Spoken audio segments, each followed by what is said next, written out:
이 친구가 제대로 그 문제를 알고 풀었는지 네네. 아니면 감으로 찍어서 풀었는지 이런 부분을 제대로 파악을 못하는 경우가 많이 있는데 지금 다산고가 이제 생긴 지 조금 이제 되다 보니까 매년 이제 시험 난이도가 조금씩 올라가고 있다고 말씀을 하시더라고요. 그래서 이제 모의고사 기출 이제 그 변형 문제도 나오고 하면서 하지만 이제 그 난이도 자체가 그렇게 어려운 문제는 많이 없기 때문에 1등급 컷이 생각보다 좀 높게 잡히는 경향이 너의 곁에 언제나 개보크. 네, 안녕하세요.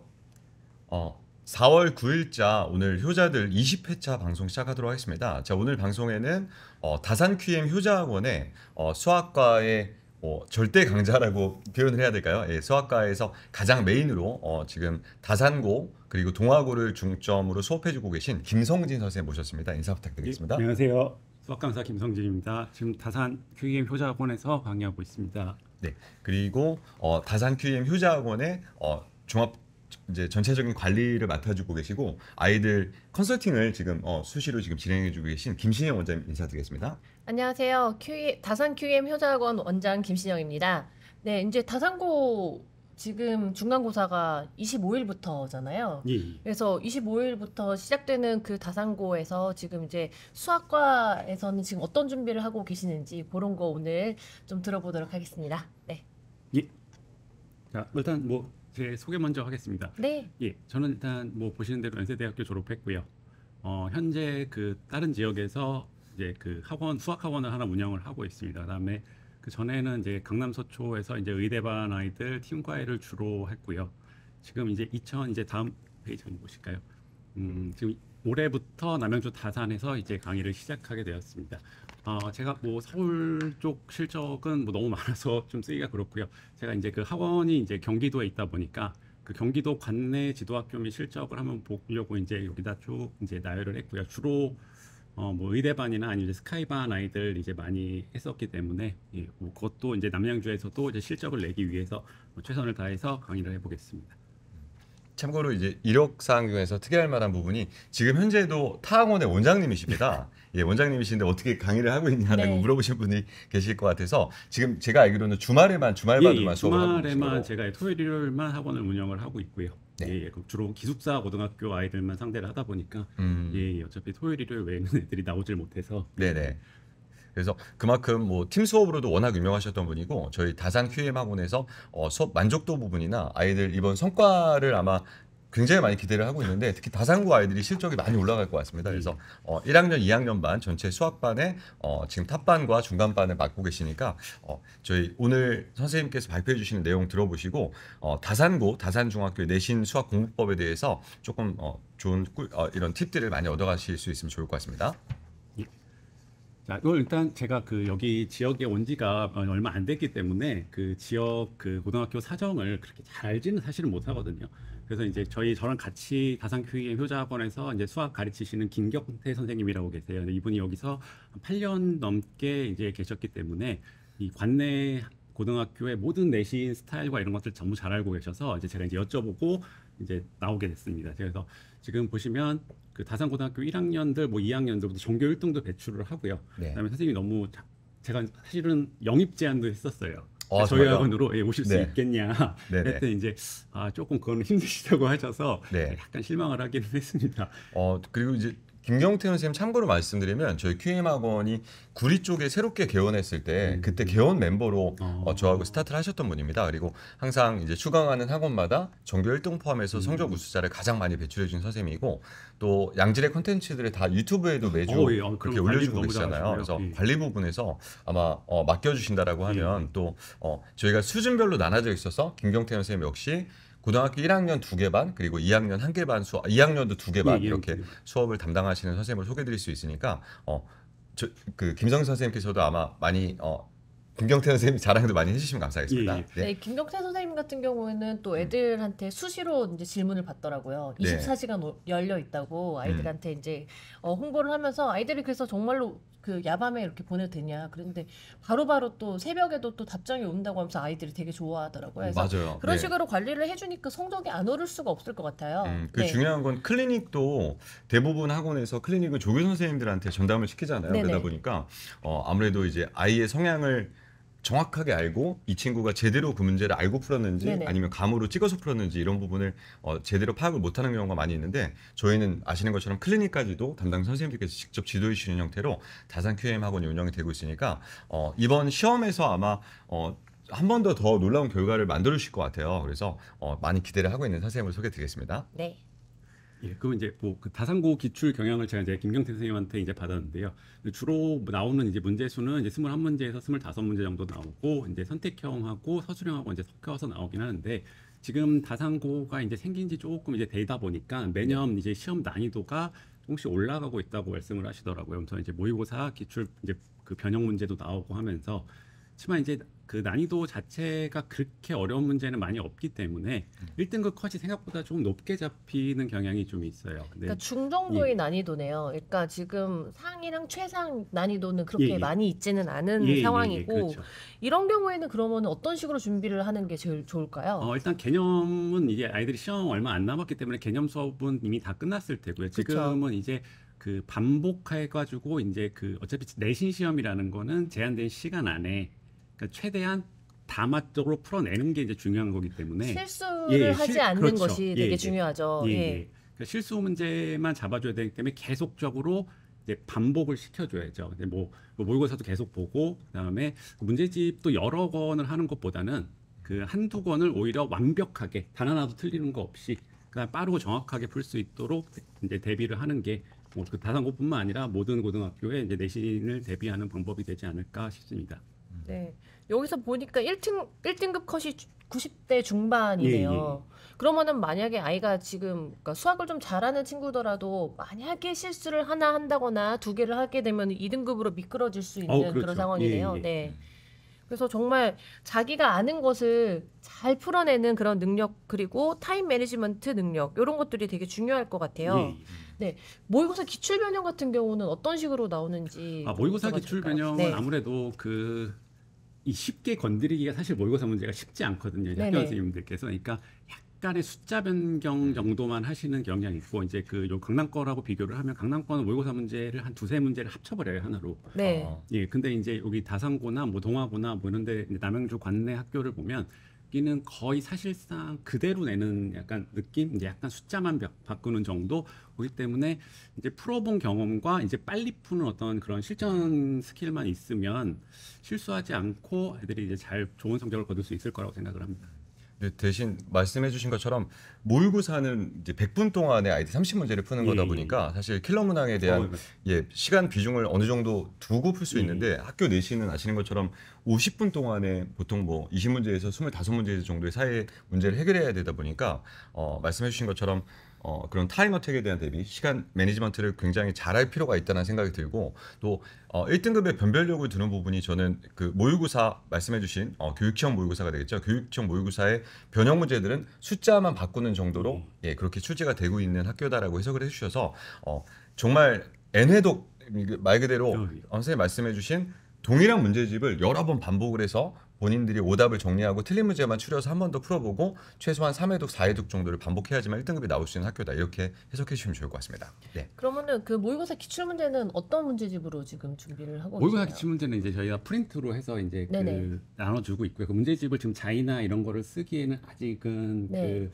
다산고 저희가 하고 있는 다산고 아이들 실력으로는 자이스토리나 이런 걸 하기는 조금 쉽지 않겠다 싶어서 일단 그 문제 자체 난이도가 이렇게 어려운 난이도들이 아니기 때문에 그럼 3점짜리 문제는 다 맞을 수 있다. 그럼 3점짜리는 당연히 다 맞고요. 하면 되는 거겠네요. 4점 30번 같은 것만 이제 그런 것들만 이제 그 숫자 변형만 할 테니까 이제 그런 것도 그래도 안 풀어보고 들어가는 것보다는 풀어보고 들어가는 게 훨씬 이제 낯설지 않을 테니까 이제 그 정도의 강의를 하고 있습니다. 네.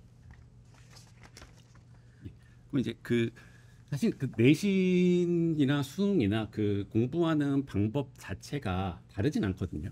그러니까 시험이 물론 이제 학교 선생님들이 내다 보니까 시험 자체는 쉬울 수 있는데 그 수학을 공부하는 법 자체는 사실은 똑같다고 보거든요. 그럼 이제 그 보통 이제 개념 공부 많이 하죠. 그다음에 이제 뭐 센이나 뭐 RPM이나 이런 유형 문제집들을 아마 많이 풀 거예요. 그리고 나서 이제 뭐 고난도 문제를 뭐 4점짜리거나 아니면 이제 고난도 문제를 들어갔을 때 애들이 그거를 못 풀어요. 그거를 못 풀고 그럼 나는 혹시 개념이 부족한 건가? 결국 또 개념으로 다시 네, 돌아가죠. 개념으로 네. 다시 돌아가요. 그러면서 또 이제 개념 이제 했으니까 또 유형별 문제집 또 풀고요. 네. 그 다음에 또 이제 어려운 문제를 하려고 하면 또 안 되거든요. 그러니까 발상이 좀 안 되는 그런 경우. 예. 발상도 안 되고요. 그러니까 네. 어떻게 공부하는지들을 잘 모르는 것 같아요. 근데 이거는 저는 제가 볼 때는 학생들의 문제가 아니라 이 가르치는 사람이 사실은 문제거든요.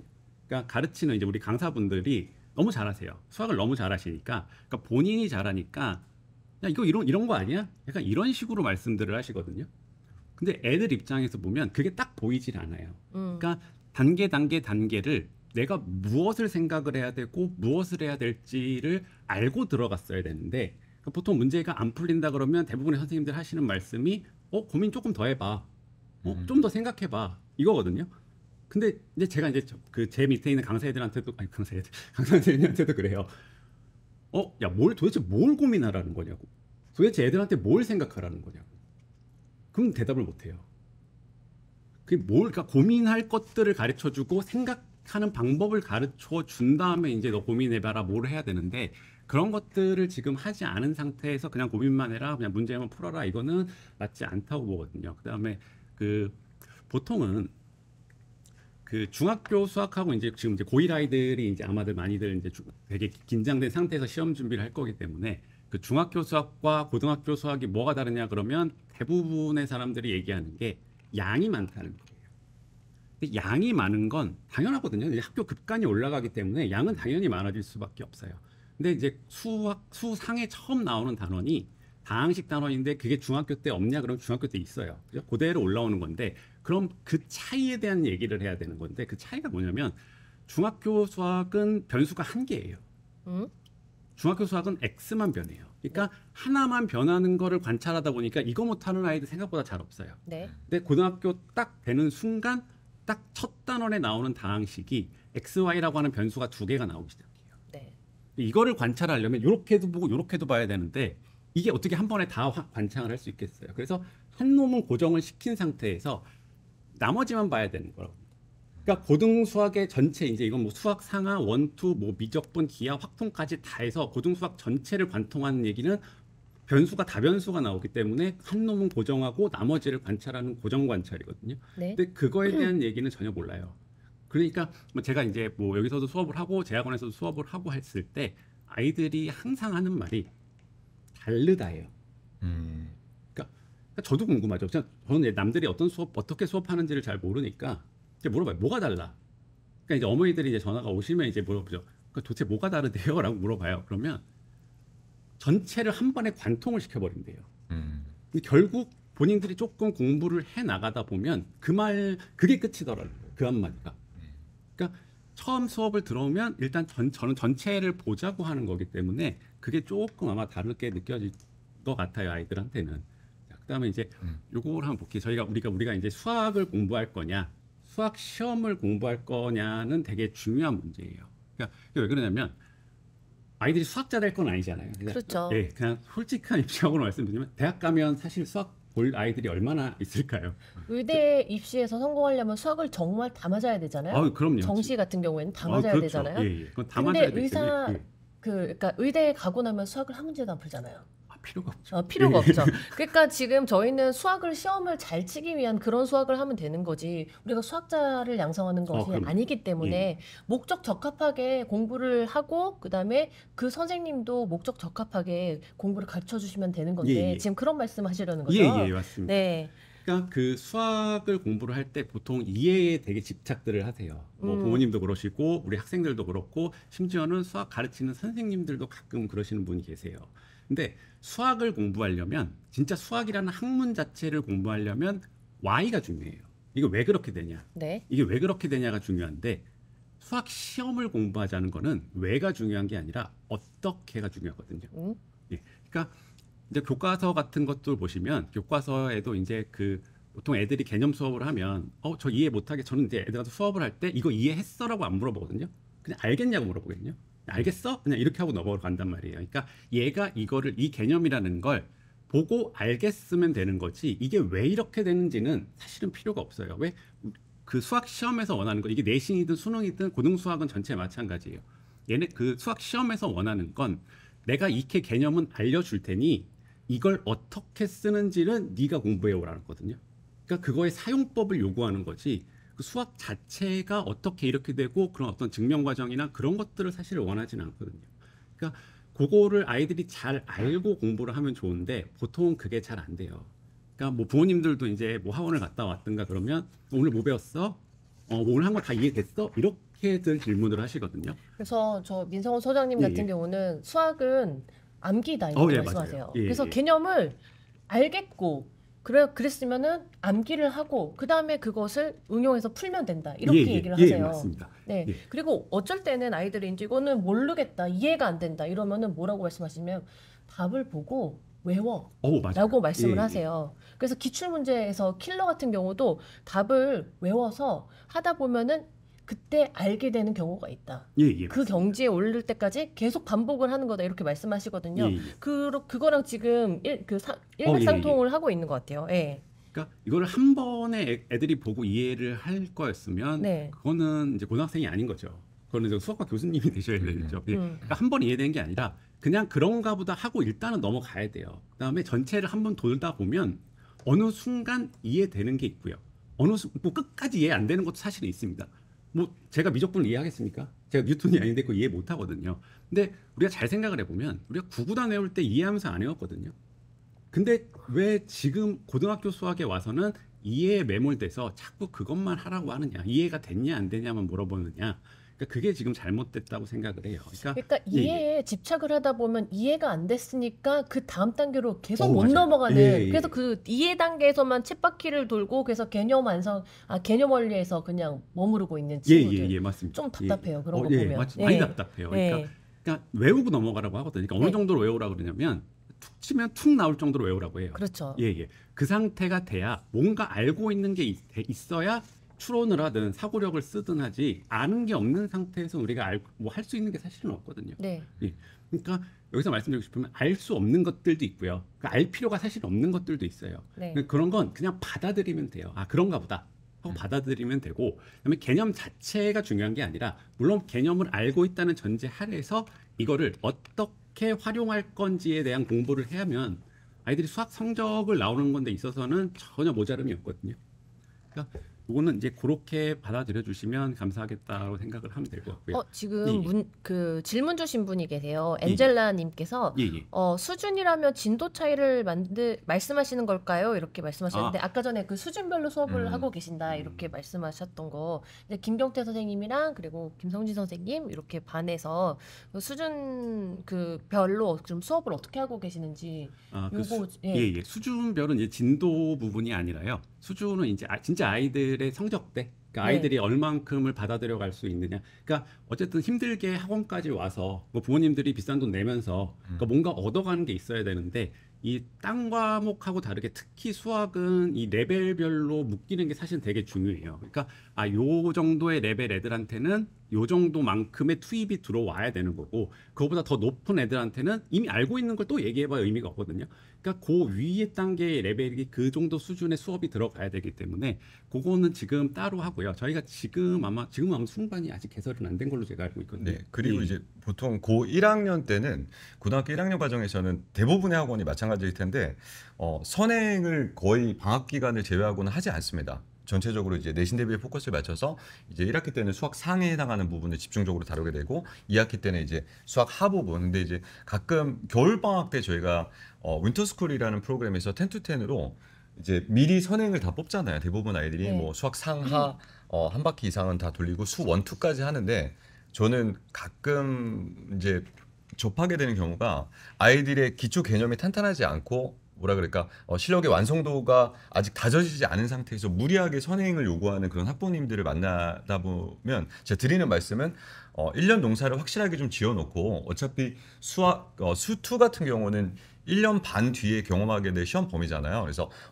그렇게 좀 실력이 다져져 있고 실제로 수2까지 소화할 수 있는 아이들은 수2까지 겨울방학 동안에 끝내는 걸 권장하지만 관내에 있는 대부분의 아이들은 수학 상하도 아직은 뭐 예를 들어서 뭐 센 B단계까지만 풀고 온 친구들이 대부분이다 보니까 가능하다라고 하면 첫 번째 1학년 때 치르게 될 중간고사 시험범위에 해당하는 수학 상에 가장 포커스를 두고 수학 상하 수원 정도까지 무리하지 않은 그런 선행을 그렇게 추천드리고 있습니다. 저는 보통은. 네. 그리고 이제 수능반 혹시 아이가 이제 내신은 이미 다 준비가 되어 있고 이제 수능 진도까지 전부 다 한 번 정도 돈 친구라면 저희 그 대치점으로 연락을 주시면은 저희가 이제 수업 상담을 좀 해드릴게요. 그래서 대치동에서 이제 수업을 듣고 있는 이제 그 전국에서 이제 듣고 있는 또 턴반을 들고 있는 아이들이 있어요.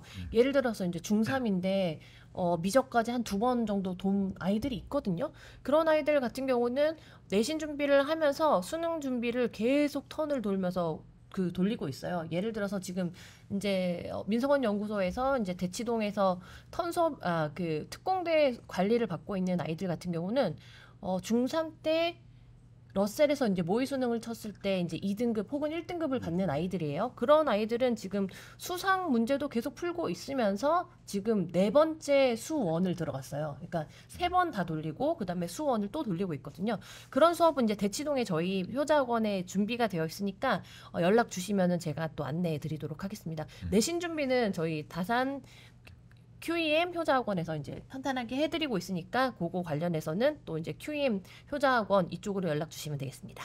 네. 예. 그러면 요거 이제 요게 그 전체적인 수학을 하는 이제 그 얘기 말씀을 드리고 싶은데 이게 이제 그 사진이 이제 급하게 찾은 거라서 네. 오른쪽 사진을 보시면 요거는 이제 그 이미 건물이 다 세워진 이제 처음에 뭐 부동산들 관심 많으시잖아요. 이제 요게 그 조감도거든요. 네. 그다음에 왼쪽은 이제 공사 현장이에요. 네. 근데 일반적인 수학 공부 방법의 공사 현장을 놓고 이제 그 생각법은 이제 제가 만들어낸 거거든요.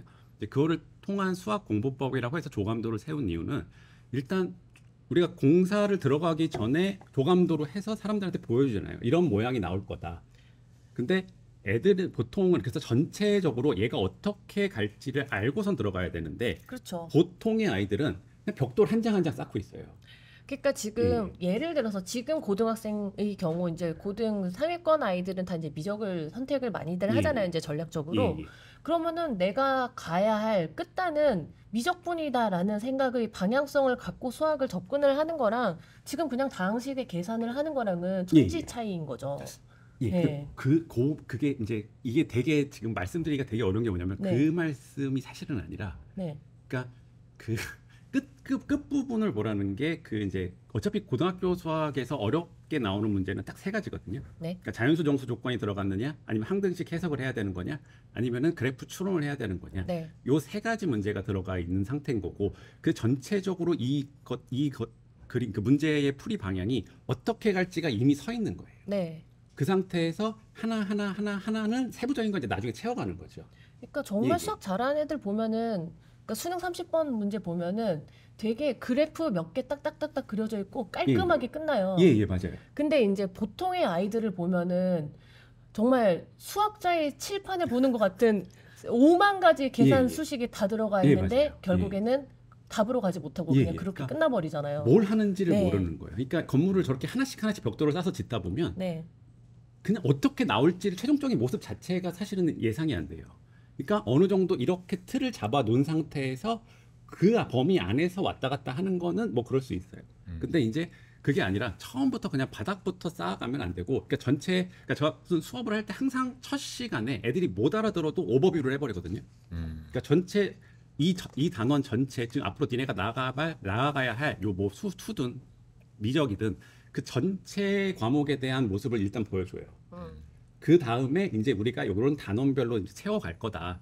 이제 그런 식으로 이제 안내를 한 다음에 그거에 맞춰서 수업을 하거든요. 그럼 실제 문제풀이를 할 때도 이제 너희들이 그렇게 해야 된다고 이제 말을 해요. 그러니까 그렇게 하고 이제 실제도 그렇게 하고 있고요. 자, 그럼 이제 요게 제가 이제 만들어낸 이제 생각법이라고 하는 건데, 자, 그러니까 그 생각법이라는 건 뭐냐면, 그러니까 수학적 지식이라는 거 이제 우리가 개념이든 이제 보통 요새 많이들 얘기하시는 이제 뭐 실전 개념이든 뭐 이런 것들이 많이 있어요. 이제 그거를 애들이 알긴 알아요. 요새는 뭐 이제 그 뭐 M사나 뭐 어떤 그 D사나 이런 그 인강 사이트들이 워낙 잘 돼 있고, 그다음에 수학 강사분들도 워낙 이제 모든 되게 많이 알고 계신 상태에서 아이들한테 지도를 하기 때문에 그 예전에는 이게 대치동 어둠의 스킬이라고 그랬거든요. 근데 요새는 그런 것들이 거의 많이 사라졌어요. 많이 사라져 있는데 그럼 지식이 전국적으로 보편화가 돼 있는 상태인데 왜 아이들 수학 점수는 1등급부터 9등급까지 그렇게 이쁘게 모양이 쫙 갈라질까? 그거에 대한 생각을 해보면 수학적 지식을 알고 있는 것과 그거를 쓰는 거는 명백하게 다르거든요. 그러니까 문제에 나와 있는 어떤 의도나 구조나 그 표현의 해석법을 일단 그거에 기반하여 내가 알고 있는 지식을 어떻게 쓸까? 그거를 체계화하는 것이 저 수학 생각법이라고 하는 거에 사실은 목적이거든요. 그러니까 내가 이 다음 단계로 갈 때 그러니까 모든 수학 문제의 처음 시작은 내가 얘를 식으로 풀어갈 거냐, 그래프 풀이로 풀어갈 거냐. 그러니까 이런 식으로의 단계별로의 어떤 선택력을 요구하는 것들이 있어요. 그러니까 그런 것들을 싹 다 이럴 때는 일로 가고 이럴 때는 절로 가야지 하는 거를 체계화를 시켜놓은 다음에 하면 사실 그 고민할 거 없이 그냥 스무스하게 잘 풀리거든요. 그러니까 전체적인 풀이 방향성 자체를 설계하기 위해서 저 수학 생각법이라는 게 필요한 거고, 그러니까 제가 저걸 만들어낸 이유는 다른 게 아니라 저도 원래는 그냥 수학 문제 그냥 잘 해석하고 그다음에 잘 관찰하고 그다음에 추론 잘하면 이거 못 풀 거 없다 이런 식으로 가르쳤고, 니네가 만약에 수학 문제를 푸는데 5줄 이상을 쓴다 그럼 그건 모르는 거다 이런 식으로 얘기를 했거든요. 근데 생각해 보니까 그거는 사실은 말이 안 돼요. 그건 말이 안 되는 게 그러니까 저 같은 저뿐만 아니라 이제 강사 선생님들은 보통 이 문제를 대할 때 이거를 내가 풀 줄 알아서 끝내는 게 아니라 아이들한테 설명을 해줘야 되잖아요. 그러니까 아이들한테 설명을 해줘야 되다 보니까 이걸 어떻게 하면 좀 더 사실 쉽게는 아니고요. 어떻게 하면 좀 더 멋있게 풀어줄까라는 고민을 해요. 그러니까 한 문제 갖다가 정말 하루 종일 고민할 때도 있거든요. 머릿속에 있는 상태에서 이걸 어떻게 하면 애들이 박수를 쳐줄까?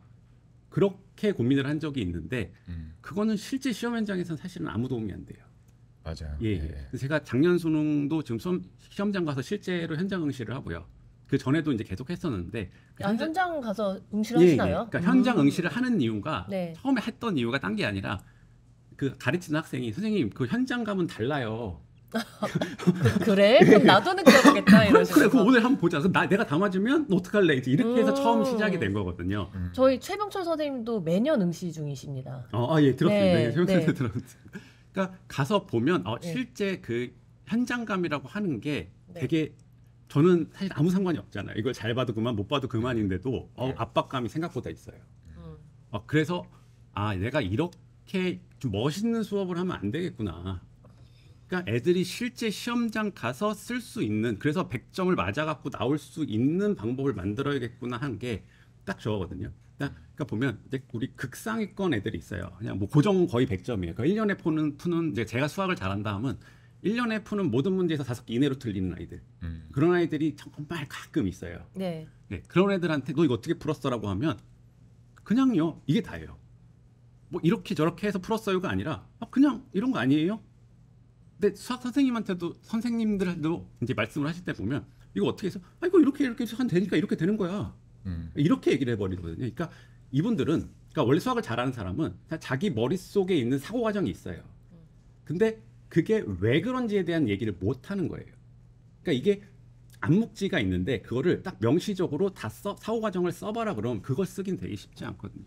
그러니까 제가 머릿속에서 문제를 풀 때 하는 사고 과정을 다 글로 바꿔버렸어요. 예. 이게 이제 암묵지랑 명시지라는 게 지식의 두 가지 종류가 있는데 이제 암묵지가 되게 그 implicit knowledge라고 해서 스티키한 그런 지식이거든요. 그래서 나는 알겠는데 내가 너에게 전달하는 게 되게 쉽지가 않아요. 이게 그러니까 나는 저 어떻게 되는지 이렇게 느낌적인 느낌으로는 알겠는데 나의 그 사고 과정을, 그 메커니즘을 상대방에게 설명하는 게 이제 쉽지 않은 거죠. 그러니까 이게 수학 잘하는 사람들이 이 수학 문제 어떻게 푸는 거야 했을 때 이렇게 그냥 하면 되는 거잖아가 이제 암묵지의 그 형상이라면 요거를 진짜 누구나 다 이해할 수 있게끔 설명할 수 있는 게 이제 명시지로 이렇게 잘 그 변환해서 설명을 해주셔야 되는 건데 이게 정말 강사의 역할인 것 같아요. 근데 이게 이렇게 가르치면은 사실 이게 재능이냐 노력이냐 뭐 이 얘기들이 아직도 뭐 많이들 나오잖아요. 근데 사실은 그러니까 머리가 좋은 아이들이 있어요. 실제 있거든요. 실제 있는데 그런 아이들 진짜 극소수예요. 근데 고등학교 수학이라고 하는 건 뭐 고등학교 수학뿐만 아니라 모든 과목이 다 마찬가지라고 생각을 해요. 고등학교 수학이라고 하는 건 사실은 그냥 평범한 아이들이 조금만 노력을 하면 누구나 그래도 다 알고 잘 볼 수 있도록 그 교육 과정을 설계를 한 거거든요. 그러니까 그렇게 되도록 하는 방법을 알려줘야 되는 거지. 야 이건 뭐 그냥 수학만 잘하면 된다. 뭐 이러면 되게 이거는 문제가 발생할 수 있고요. 사실 네. 수능 30번 같은 경우는 누구나 다 풀으라고 출제한 게 아니잖아요. 예, 극상위권 아이들만 풀 수 있도록 변별하기 위해서 이제 낸 예. 문제이기 때문에 근데 그거를 잘 설명할 수 있는 강사가 사실 잘 없어요. 네, 사실 예. 잘 없죠. 사실 사실 잘 없고, 없어요. 예, 예. 예. 그러니까 일단 뭐 제가 사실 유튜브도 잘 안 보고요. 그러니까 이게 약간 SNS 같은 것들을 잘 안 해요. 그 뭐 제 학원도 홍보를 해본 적이 없고요. 네. 예, 그냥 그런 식으로 뭘 이렇게 잠깐 드러내지는 않는 편인데, 그러니까 이걸 보면, 근데 제가 이제 여기로 오늘 이제 나오게 돼서 그래도 좀 유튜브도 좀 찾아보고, 네. 그다음에 이제 다른 수학 선생님들이 어떤 말씀을 하시는지도 한번 보고 했더니 다 똑같은 얘기들을 하세요. 어떤지 뭐 어떤 분은 이해가 중요하다, 뭐 어떤 분은 암기가 중요하다. 여기서는 저는 암기가 더 중요하다고 생각하는 입장인 거고요. 아, 네. 예. 저희와 결을 같이 하고 계십니다. 예. 네. 근데 이제 요거를 하려면, 그러니까 수학을 정말 잘 하려면 그 딱딱딱 그때그때마다에 벌어지는 그런 것들을 이미 다 알고 있는 상태에서 들어와야 되거든요. 그러니까 뭐 킬러 문제가 보통 이제 그 작년 수능을 봤을 때 작년 22번이 이제 제일 그냥 까다로웠다고는 하는데, 그래도 대부분의 선생님들 하시는 말씀은 쉬웠다예요. 쉬웠다인데 사실 쉽지 않았어요. 그러니까 애들이 답까지 오는 과정은 별로 어렵지 않았는데 요 문제를 그러니까 저 진짜 그 시험장 제가 이거 보면서 22번을 풀면서 박수 칠 뻔했어요. 일어나서. 아, 잘했다. 너무 잘냈다고 진짜. 와. 저도 그 얘기 많이 들었거든요. 예, 예. 와, 예. 이분들은 진짜 평가원을 이길 수 없다. 약간 네. 이런 생각이 들 정도로 진짜 너무 잘 내셨기 때문에 네. 예, 그러니까 요걸 한번 제가 다음 장을 한번 볼게요. 다음 네. 장을 보면 자, 이제 제가 그래서 22번 문제 작년도 수능 22번 문제를 한번 여기다 갖고 와봤어요. 제가 여기서 이제 어떻게 풀이가 진행이 되는지를 그러니까 생각법을 아는 상태에서 보면 자, 이 문제 푸는 게 생각보다 되게 쉽거든요. 네, 이제 풀이 이제 예. 가나요? 저희 그 패드로 좀 필기를 할 예정이니까 좀 변환 좀 부탁드릴게요. 네. 일단 22번 문제가 최고차항 개수가 1인 3차함수 fx가 다음 조건을 만족시킨다 해서 함수 fx에 대해서 fk-1, fk 플러스 1이 0보다 작을 때 요것을 만족시키는 정수 k는 존재하지 않는다. 예, 이게 예. 지금 무슨 말인지 요거 이제 풀이부터 좀 예. 부탁드릴게요. 그러니까 예. 수학 문제를 처음 풀 때 애들이 보통 어떻게 이제 시험장을 갈 때마다 느끼는 건 애들이 문제지를 딱 주고 종 딱 치자마자 미친 듯이 달려들어요. 그 다음에 이제 푹 넘어가는 소리가 들리잖아요. 네. 그러면 이제 본인이 못 넘어갔으면 애들이 되게 불안해하는 게 뒤에서 보여요. 그렇죠. 예. 근데 그렇게 풀면 사실은 수학은 안 되거든요. 그러니까 뭐 이렇게 손으로 푸는 문제는 그렇게 풀어도 상관이 없는데 그래도 어느 정도 머리를 좀 써야 되는 문제는 약간 좀 멀리 보면서 관조하라 그래요. 전체적으로. 그럼 얘를 딱 봤을 때, 그러니까 얘를 실제 제가 현장에서 딱 봤을 때 했던 짓은 최고차가 1이고 3차 함수네? 아, 그런가 보다 하고 마지막으로 구하라는 게 뭔지에 대한 목적을 먼저 확인을 해요. 네. 예. 나오나요? 네. 아, 예. 이제 마지막으로 구하라고 하는 목적을 먼저 확인하는데 얘는 지금 fx라는 함수를 결정을 다 해달라는 얘기예요. 네. 예. 그래서 그 목적을 본 상태에서 보면 얘는 3차 함수고 최고차는 줬기 때문에 네. 얘는 지금 그 모르는 미지수라고 하는 거에 대한 개수가 지금 3개가 남아요. 네. 그 다음에 얘를 보면 등식 조건이 등장을 했기 때문에 요거 하나 대입하면 아마 될 것 같아요. 그러면 개수가 2개로 줄어요. 네. 자, 그럼 이 네모칸 안에 있는 요 내용을 이용해서 미지수 2개를 결정을 하라는 문제인 거예요. 예. 그러고 나서 이제 딱 보면 자, 이제 제가 아까 말씀드렸다시피 자, 고난도 문제를 내는 3가지는 자, 자연수 정수 조건이에요. 자, 그리고 두 번째가 이제 항등식에 대한 해석이에요. 네. 자, 그다음에 세 번째가 이제 그래프 추론이거든요. 네. 앞 슬라이드에 있었던 것 같아요. 네. 예. 제가 요거를 현장에서 진짜 박수 치고 싶었다고 말씀드렸던 이유는 네. 이 전까지의 이제 그 킬러급 문제라고 하는 애들은 이 3개 중에 2개만 섞었어요. 근데 요번 문제는 이 3가지를 다 섞은 거예요. 네. 그러니까 킬러를 정부에서 배제시키라고 했기 때문에 뭐 이분들이 그렇다고 또 너무 쉽게 낼 수는 없으니까 그 요 3개를 때 난도를 조금 죽이자. 음흠. 예, 근데 우리가 포기할 수는 없다. 그냥 세 개를 섞어버릴래. 해서 낸 게 사실은 이 문제거든요. 음흠. 그러니까 보면 지금 이제 얘를 지금 처음부터 이제 다시 가볼게요. 자, 요 네모 칸을 이용해서 미지수 두 개를 만들어내야 된다는 얘기는 얘를 이용해서 등식이라고 하는 애가 두 개가 완성이 돼야 미지수 개수가 미지수를 채울 수 있거든요. 네. 근데 자, 얘를 어떻게 해석을 할 거냐면, 자, 그럼 두 번째 하나예요. 자, 얘를 구하기 위해서는 식으로 갈 수도 있고요, 그래프로 갈 수도 있어요. 네. 근데 문제 조건을 보면 식으로 갈 수가 없어요. 계산을 못 하잖아요. 계산을 못 하기 때문에 얘는 식으로 갈 수가 없어요. 그럼 얘는 그래프로 가는 풀인가 보다라고 생각을 하고 들어가는 거예요. 아, 그럼 얘는 그래프 추론을 해야 되는 아이인 거네. 자, 그 다음에 얘가 항등식이냐라고 하면, 자, 이제 볼게요. 자, 우리가 그래프 추론을 할 때 중요한 거는 딱 답이 결정되는 상황이 딱 네 군데서밖에 없어요.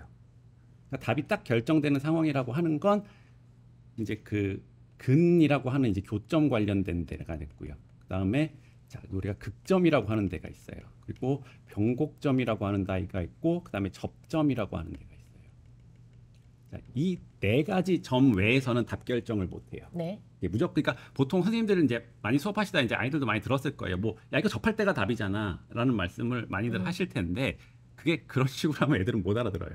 그러니까 우리가 답되는 상황은 어쨌든 그래프 추론에서 답되는 상황은 근이거나 극점이거나 변곡점이거나 접점 이 네 가지 점밖에 없고, 네. 그다음에 미적을 갔을 때 플러스 하나의 선인 점근선 딱 요 5개로 사실은 답이 다 끝나요. 네. 예. 그 상태에서 들어가면 그럼 얘는 그래프로 이제 내가 그래프로 갈 건데, 그럼 그래프 추론을 할 건데 이 네 가지 점 중에 뭐랑 관련이 있을까라는 생각을 하고 들어가야 된다는 그렇죠. 얘기예요. 예. 하고 들어가서 보면 그러니까 함수값 두 개를 곱했는데 곱한 애가 음수여야 되네. 네. 그럼 뭐랑 관련이 있을 것 같아요? 함수값을 두 그러니까, 개를 곱했는데. 예, 그렇죠. 네. 걔가 0보다 작다. 그러니까 음이냐, 음수냐, 양수냐의 그 가운데 누가 있을까요?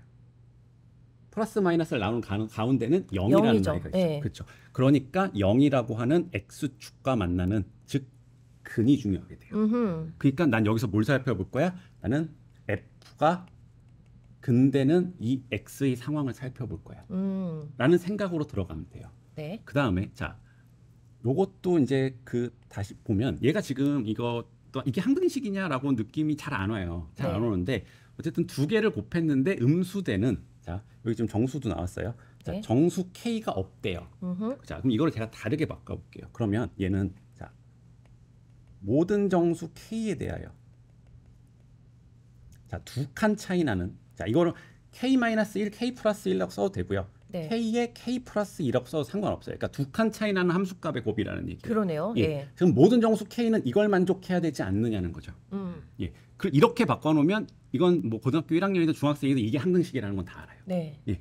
아, 이걸 만들어야 되는구나. 바꿔놓으니까 뭐가 등장이 되냐면 는영이라고 하는 애가 등장이 돼요. 아, 그러면 k는 정수인 거니까 정의역 자리에 정수가 들어갔을 때 는영이 되는, 즉 근이 되는 k가 무조건 존재하겠구나. 네. 라고 생각을 하면 되고요. 자, 그 다음에 그래프 추론이라고 하면 개형이 여러 가지로 결정이 돼요. 근데 그 개형을 결정함에 있어서 어떤 요인이 되냐면, 자, 우리가 요 놈을 되게 중요하게 보셔야 되는 게 뭐냐면, 자, 부등식인데 등호가 없는 부등식이에요. 그죠? 등호 없는 부등식은 계산하는 게 아니라 등호가 없는 부등식은 선택 기준이에요. 선택 기준. 예. 그럼 뭐의 선택 기준이냐 하면, 자, 이건 그래프 추론이니까 그래프의 형태가 여러 가지가 나올 거예요. 네. 이 중에 하나를 딱 얘가 정답 개형이다라고 결정을 하는 요소가 바로 이 놈인 거예요. 그러니까 등호 없는 부등식이 그런 역할을 해요. 근데 이거를 이런 식으로 하나하나 다 가르친 상태에서 네가 어떤 걸 봤을 때 어떻게 반응을 해야지를 말을 해줘야 되는데 아무도 이 얘기를 안 하고요. 이거 보통 제가 이거 풀이 하신 분들을 다 봤거든요. 인강 사이트부터 해서. 네네. 그냥 그림 그려놓고 시작해요. 아하. 그건 불가능해요. 애들이 할 수 있는 일이 아니에요. 그러니까 이런 식으로 범위를 이렇게 좁혀나간 상태에서 이제 풀이를 예. 시작하면은 그렇죠. 훨씬 시간이 덜 들고 그럼요. 효율적으로 예. 풀이를 할 수 있는 예. 거잖아요. 그러니까 내가 문제를 풀어가면서도 애들은 되게 본인한테 의구심을 가져. 나 지금 네. 잘하고 있는 건가? 네네. 나 맞게 하는 건가? 근데 내가 생각한 대로 딱딱딱딱 문제 조건이 써져 있고 지금 스무스하게 나가고 있으면 내가 잘하고 있다는 자신감도 들면서 그렇죠. 그 다음 단계 뭘 할지에 대한 생각 자체를 안 해요.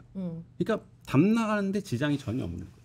그러니까 그리고 나서 이제 제가 딱 드리는 말씀은 이 4개의 점이 중요하다 그랬는데 여기서는 지금 그 근이라고 하는 게 중요하다는 게 밝혀진 거예요.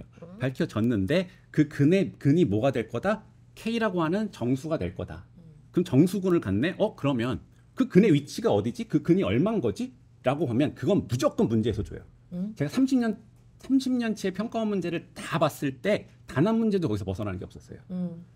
보면 그 문제 나와 있는 숫자 조건은 무조건 답의 주변수를 줘요. 그렇죠. 예. 근데 얘는 마이너스 4분의 1이 있고 4분의 1이 있죠. 네. 예상할 수 있는 게 그 사이에 0은 무조건 지나가요. 아하.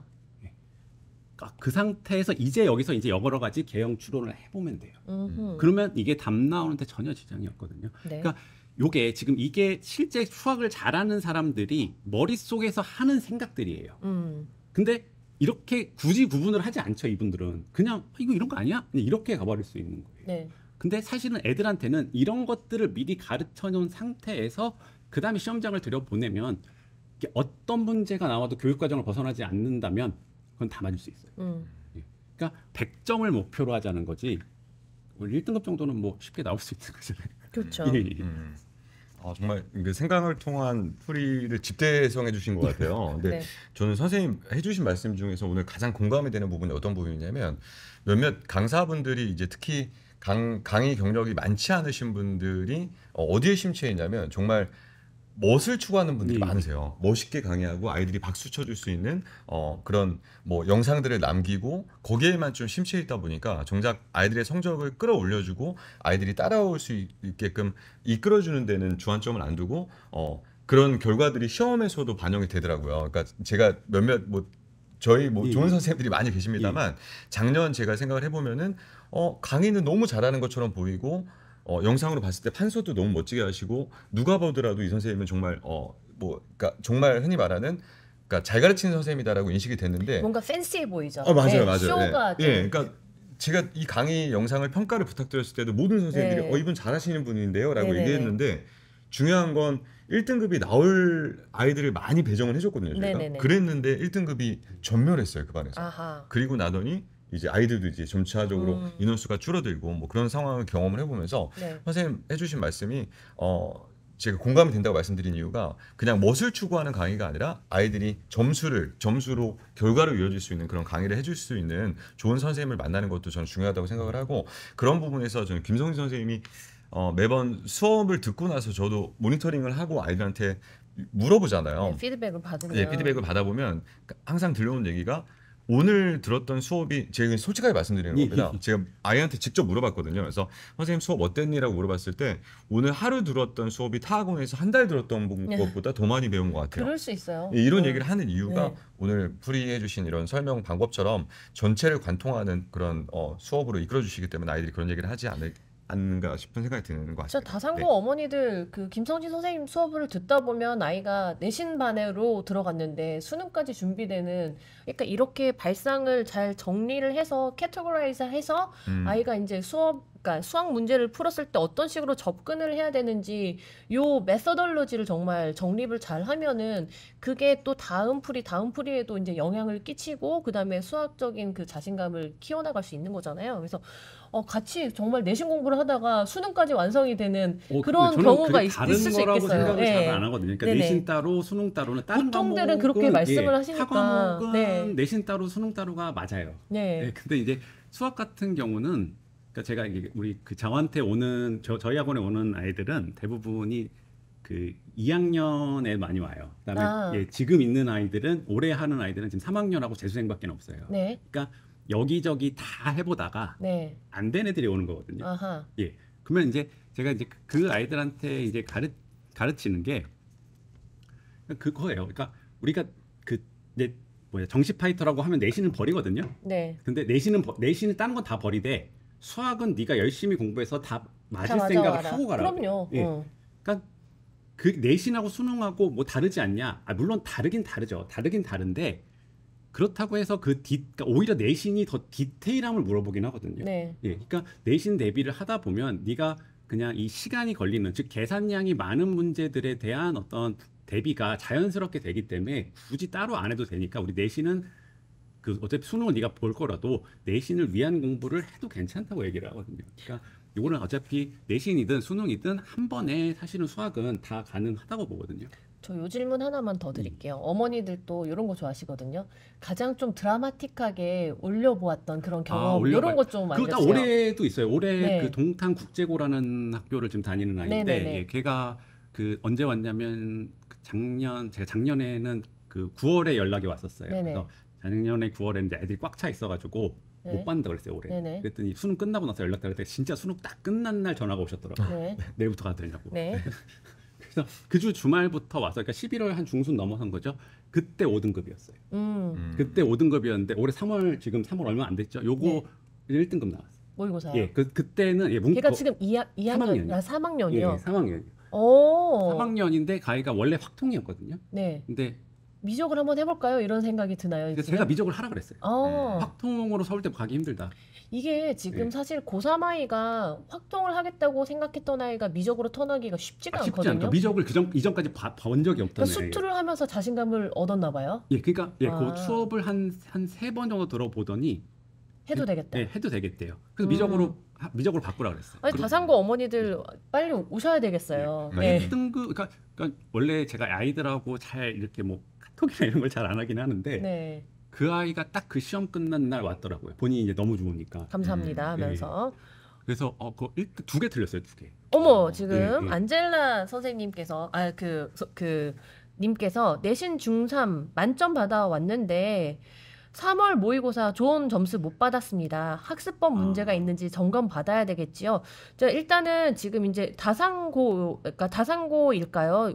저희한테 오셔가지고 상담을 김성진 선생님이랑 한번 하셨으면 좋겠어요. 자, 이제 답변 좀 해주세요. 그러니까 예. 내신은 중학교 때 잘 받았다고 합니다. 근데 이제 고1 3월 모의고사 좋은 예. 성적 못 받았다고 어떻게 해야 될까요? 이거 좀 답변 좀 부탁드릴게요. 그러니까 지금 그럼 고1 3월 모의고사, 그러니까 고1 3월 모의고사는 그 중학교 것들이 많이 나오잖아요. 네. 그러니까 중학교 예, 것들이죠. 예. 그러니까 그 내신 중학교 때의 내신을 잘 보고 못 보고는 사실 고등학교 성적에는 아무 상관이 없다고 보거든요. 네. 근데 이제 그 중학교 거를 그 딱 정말 내신만을 위한 공부를 한 거예요. 네, 그렇죠. 예, 그러니까 얘를 좀 발전 가능성 있게 수학, 그러니까 요 단원이 고등학교 때 이렇게 이어질 건데, 그럼 네가 이 정도까지를 하고 들어가면 좋지 않겠냐 해서 약간 좀 사고를 넓혀갈 수 있게 수업을 이제 받았으면은 괜찮을 수 있을 텐데, 이거는 그 상태가 아닌 상태에서 딱 와서 이제 어떤 그 전국 단위 시험을 처음 본 거 아니에요. 네네. 그러니까 이제 아이가 긴장했을 수도 있고요. 그다음에 공부가 잘못됐기 때문에 이제 모의고사 점수는 나올 수 있거든요. 그러니까 우리가 내신 잘 보는 아이들, 고등학생들도 마찬가지예요. 네. 내신 잘 보는 애들은 정말 많아요. 네. 예. 근데 실제 수능을 그러니까 모의고사를 잘 보는 아이냐 그러면 그런 아이들은 생각보다 많지 않거든요. 네. 예. 그러니까 수능 공부랑 모의고사 공부가 수학이 다르냐라고 하면 다르진 않는데 모의고사가 조금 더 어려워요.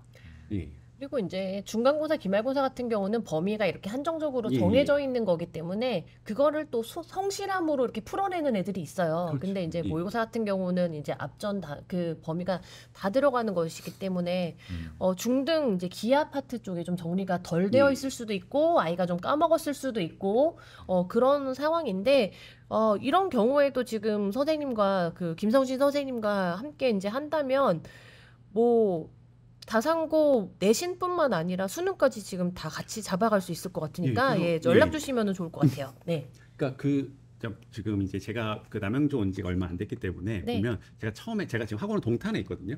그러니까 저도 거기를 처음 들어가서 느낀 게 뭐냐면 왜 얘네 다 내신에 미쳐 있지예요. 분명히 정부에서 어쨌든 서울 주요 대학은 60%는 수시로 가고 네. 40%는 정시로 가자라고 얘기를 했는데도 불구하고 아이들이 수능 준비는 전혀 안 해요.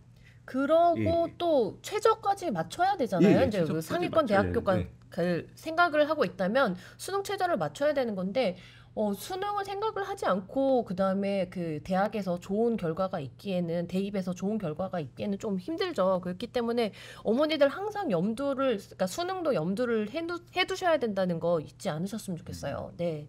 그리고 아이들이 그 시험 문제 분석을 할 때는 단순한 계산 실수로 인한 실수인지 아니면 뭐 아이디어를 못 떠올려서 그런지 특정 개념이 부족해서 그 부분을 보충을 해야 되는데 해야 되는지를 정확하게 진단을 받아보시고 그렇게 판단해 주시는 게 좋을 것 같고요. 또 다른 질문도 한번 읽어보면 릴리님께서 다산고 1 기준 수업 요일 시간이 어떻게 되나요? 김성진 선생님 시간표 한번 예, 그래서 말씀해 주실까요? 네. 월수금 이제 1학년은 5시 반부터 7시 45분까지. 네. 예. 지금 저렇게 월수금 되어 있고요. 그다음에 음. 김경태 선생님도 지금 저희 시간표 좀 수요일하고 띄워주시겠어요 지금? 네. 네. 김경태 선생님은 1학년 수업이 수요일하고 토요일 날. 수토반, 예, 예. 네, 네. 수토반으로 A반, B반으로 나눠져서 그렇게 편성이 예, 되어 예. 있습니다. 네. 정말 이제 저는 뭐 그 방송 시청하시는 분들이 많지는 않지만 그래도 네. 조금씩 관심을 보여주시는 것 같아요. 사실 네. 다산고 학부모님들께서도 이제 이렇게 좋은 선생님들이 저희 관내에서도 모시기 어려운 네. 김성진 선생님이나 김경태 선생님 같은 다산고를 중심으로 수업을 이끌어 주실 분들이 다산 QM 효자학원에서 현장 강의를 하고 계신다라는 걸 이제 많이 아시게 될 것 같습니다. 그래서 그리고 이제 저희 가장 큰 장점은 직접 학원에 내원해 주시면 교실 사이즈가 그렇게 크지 않아요. 아까도 잠시 선생님하고 말씀 나눈 게 이렇게 명강인데도 불구하고 네. 소수 정예로 보통 한 반에 최대 정원이 한 8명 정도 그렇게 최대 수용 인원을 8명 안팎으로 정할 수 저희 있게끔 8명 딱 채우는 순간 바로 이사 갈 예정입니다. 맞습니다. 네. 그래서 그 정도로 교실이 아담한 사이즈로 편성이 돼 있어서 네. 학생들하고 가장 그런 호흡을 맞추기 좋은 인원수가 예. 저는 너무 적어도 어떤 때는 좀 벽 보고 수업하는 것처럼 좀 이렇게 네. 뭐라 그럴까 수업의 재미가 덜할 수도 있잖아요. 근데 네. 한 6명에서 8명 정도 가장 적당한 인원이라고 생각을 해서 그렇게 지금 소수 정예로 이끌어가는 수업이니까 다시 한 번 더 문의 주시면 상세한 상담 안내 드리도록 하겠습니다. 저희가 정말 작정을 했거든요. 다산고 내신을 제대로 한번 잡아보고 그다음에 다산고를 아주 그냥 모든 그 다산고 친구들 저희 학원 올 수 있게끔 이제 해보고자 이제 저희가 정말 작정을 했어요. 그래서 제가 이제 화요일 목요일 날 그 다산으로 가잖아요. 네. 그래서 그러면은 이제 그 이상한 선생님께서 이제 영어 수업을 하고 계세요. 그러면 클리닉 반에서 제가 아이들 국어를 좀 봐주고 있습니다. 직접 그거까지. 네. 네, 그냥 이렇게 하면서 이거 이제 음. 점검을 하면서 너네 국어 공부는 어떻게 하고 있니? 통과 시험지도 좀 주고 있고 네. 하면서 지금 아이들 어떻게 해서든 지금 그 내신에서 성과를 내보고자 지금 저희가 이제 굉장히 노력을 하고 있으니까 이렇게 해서 저희가 이제 5월 6일 날 이제 어린이날 다음 날이 대체 공휴일이더라고요. 그날 월요일 날 이제 저희가 이제 설명회를 다시 한번 다산 QM 효자학원에서 이제 실시할 예정이니까 그때 또 오셔가지고 저희 학원 어떻게 운영이 되고 있는지 설명 들으시면 좋을 것 같습니다. 5월 네. 6일 시간은 몇 시로? 2시부터 이제 2시부터. 네. 예정입니다. 그리고 소장님 오셔가지고 이제 입시에 대한 전반적인 그 사항들 그래서 어떤 식으로 준비를 해야지 입시를 성공적으로 이제 끝낼 수 있는지에 대해서도 이제 말씀해 주실 예정이니까 많은 관심 부탁드리겠습니다. 네. 이렇게 해서 지금 이제 벌써 이제 끝날 시간이 됐네요. 김성진 선생님 지금 수업을 들을 수 있는 정말 좋은 기회이거든요. 그래서 다산고 어머니들 정말 그러니까 수학 시험을 잘 보는 그 준비를 해주시는 선생님이십니다. 그렇기 때문에 아이들 지금 다른 학원 보냈는데 그냥 지지부진하고 성적 향상이 되는지 안 되는지 눈으로 잘 확인이 안 되시는 분들 좀 답답해요 정말. 그런 분들 저희 학원 오셔가지고 김성진 선생님과 함께 수학을 같이 준비를 하면 내신과 수능 두 마리 토끼 다 가져가실 수 있을 것 같습니다. 네. 제가 뭐 마지막으로 한 말씀 드리면 네. 제가 일단 이렇게 강사 아까 뭐 학원 하고 있는 사람이 뭐하러 뭐 강사를 하냐라고 하면 제가 요거를 이제 되게 알리고 싶었어요 여기저기. 네, 그래서 이제 여기 원장님 뵙고 그래서 원장님이 너무 좋으셔서 이제 여기서 이제 처음 이제 아예 다른 지역으로 하게 돼서 남양주를 처음 와봤거든요. 네. 그래서 여기서 하게 됐는데 이런 말 지금 제가 이게 나가는 걸 저희 학원 애들이 안 봤으면 좋겠는 게 네.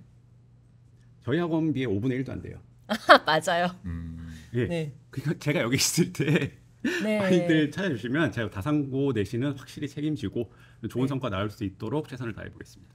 저희 김성현 선생님께서 QEM 학원 본원에 계시다가 저희 다산점을 새롭게 개원을 하면서 그쪽으로 이제 옮겨가셨는데 제가 말씀드리는 건 김성현 선생님 수업을 듣던 아이들 중에 아무래도 거리상으로 좀 더 멀어지고 몇몇 아이들은 뭐 차량을 이용해야 네. 되는 단점도 있고 여러 가지 변수들이 있었음에도 불구하고 한 명의 이탈자도 없이 전원 다 그 수업에 재등록을 했고 지금까지도 태원생이 멀리서 오는 애도 있더라고요.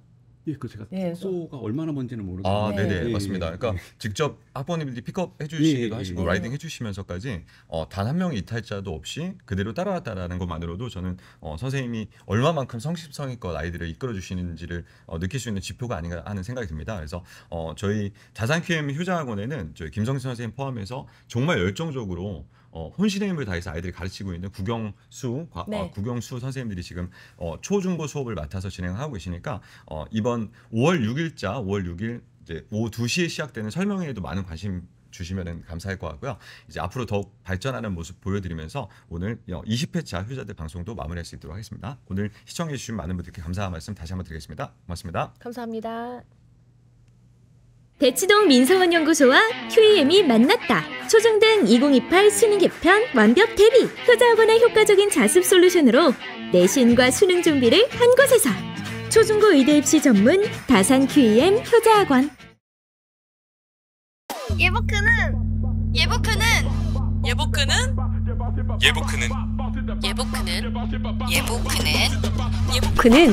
예보크는 여러분의 꿈의 사다리가 되겠습니다. 초등부터 고등까지 입시의 모든 순간을 담았다. 대치동 현강을 어디서든 나만의 대치동. 항상 너의 곁에 언제나 예보크.